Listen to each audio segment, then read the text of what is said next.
Hey guys, Mecha-san here, and we've got an official game trailer for a game they announced, I think, that they were doing back in the Game Awards.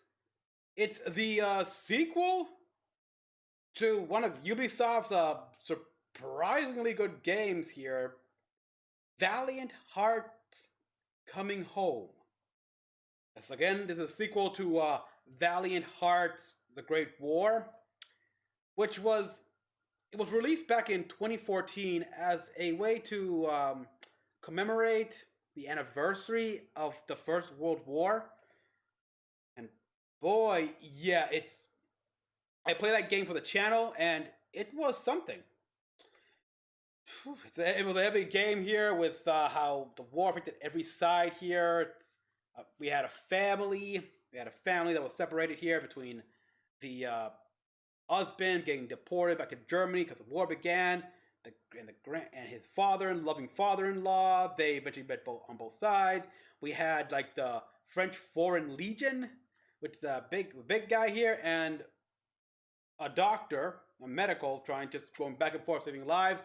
It's one of those games that it's very simple, like a 2D platformer puzzle game, and yeah, like if you're a completionist, yeah, this game is made to be a completionist run here, especially if you want to know more about the war, because not a lot of people study World War One that much here. I mean, we know World War Two the most here. But World War One, it's like, why were we fighting World War One again? It's like, what was the point of that war? Why? It's like, okay, some guy was killed, and yeah, there was a couple of reasons here. It was a very tumultuous time back then. And so, yeah, just getting all the collectibles here, and you learn a bit more about the war, from the big things to the little things to. Yeah, it's one of those things where it's very educational here, and a fun game. And the ending, oh god, that ending. Now, majority of the war at first, majority of the game I thought takes place in the first in the first like 1 or 2 years, and then like the ending is after the war where they visit the grave and everything. But no, actually, the game takes place over the course of the entire war, I guess, here, because you have the son who, the baby, when the husband was deported back to Germany, and now you see it for the first time after all this time, and oh yeah. So yeah, the fact that they made a sequel to this, okay, cool. Just open that up and internet. There we are. The gameplay of it was very simple here. A few puzzles, a couple of like almost like rhythm-like button presses here for the medic. 1917 World. Okay, this is the end here. So this is near the end. Dear friend, we're on our way to The, France. oh, Win the war. But don't worry, me and the boys are the ready. Americans. Okay, four unsung heroes unite. There's these two are back. Yeah, I like that. They eventually story linked up and now destined to cross paths. The Red Baron. Dear Brother James, do whatever you can to stay away from this madness. Don't follow me here. There is nothing here but misery. Oh yeah, in the war to end all wars. It certainly put a massive end to the romantic views of war. Oh, they got proper voice acting? Okay, Scuba? That's interesting. Bring them back home. Oh, wow. The dog, yeah, the dog was a major character. I'm glad the dog's coming back. Oh, it's your brother? So, yeah. Well, I got it. No ads. What, is this a game? Is this a game or a show? Because honestly, I would watch this show if it was a show. One obvious thing here is, we're gonna have proper voice lines in the cut in the gameplay then? Because the only time we ever see them speak here was when they're narrating like the letter stuff like that here, as like the continue screen and such. But yeah, I do like this. At this point, last game, these two knew each other. These are, well, these three actually, because again, you gotta count the dog. Bless that dog. But yeah, like these guys, so these three were all friends here. They all were together here. They met with Carl and his father-in-law there. He was friends. The big guy here was friends with the father-in-law, and I love this story here where, yeah, he was gonna get married in France, but the war happened. His wife died, and he joined up Foreign Legion. And yeah, this is set in 1917, so the war coming to a close. We see two of the new characters here with this captain and I assume the big guy's brother. And yeah, this is actually perfect, especially with the fact that on Netflix, I actually saw this about last month.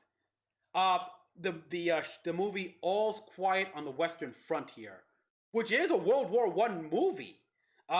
Just detailing on the German side here, at the end of the war here, and these German kids just graduated here from the academy, and they signed up to be in the war here. They have all this quick, like, almost like excited, romanticized view, which was common. They were all gun ho, and then they get to the trenches before even the bombs really start blasting in them. It's like their romanticized view of war is already just destroyed. Never mind, and then the bombs start blasting. It's like many of them panic here, like, get me out of here. What was I thinking? Yeah, oh boy. Yeah, look at that. This is, yeah, just like the original game.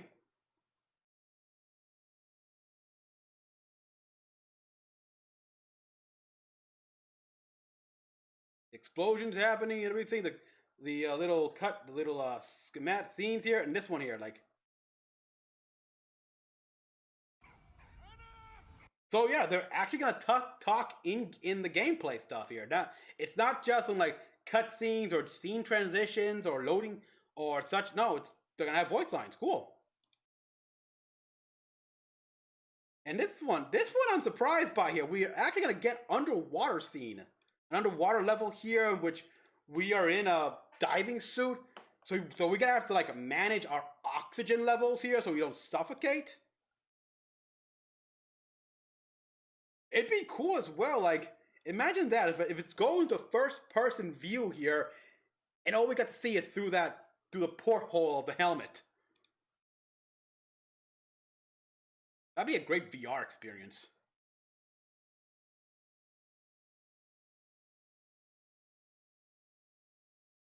So, well,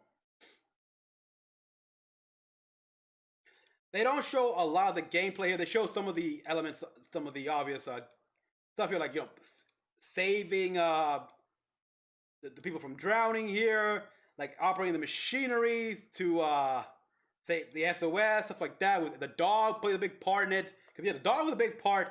Anna is doing it here. The dog played a part here, helping out, and we guide him as well. It's perfect.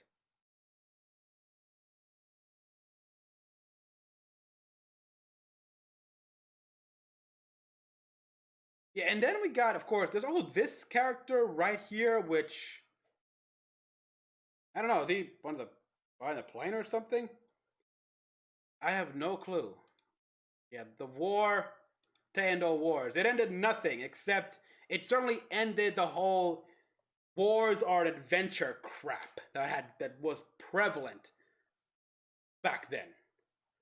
Soon, war is not an adventure. It's not good to die for your country or any of that stuff here. It's war's hell. War is hell. And this war cemented that. So it's just I can't wait. Again, the first one was a massive surprise. It just how it pulled to the heartstring.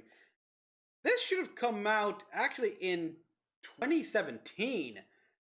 Instead of this, because it's set again, like coincide with the anniversary of when the war ended. Like, yeah, the first game came out when the war started. this one, it's set in 2017. Also, it was set in 2019 as well. It would have been just perfect. But this was Ubisoft at the time, and now we got Netflix.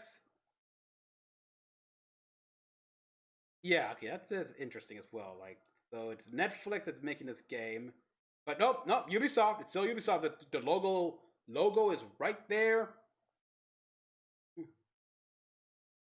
So yeah, overall, I'm excited.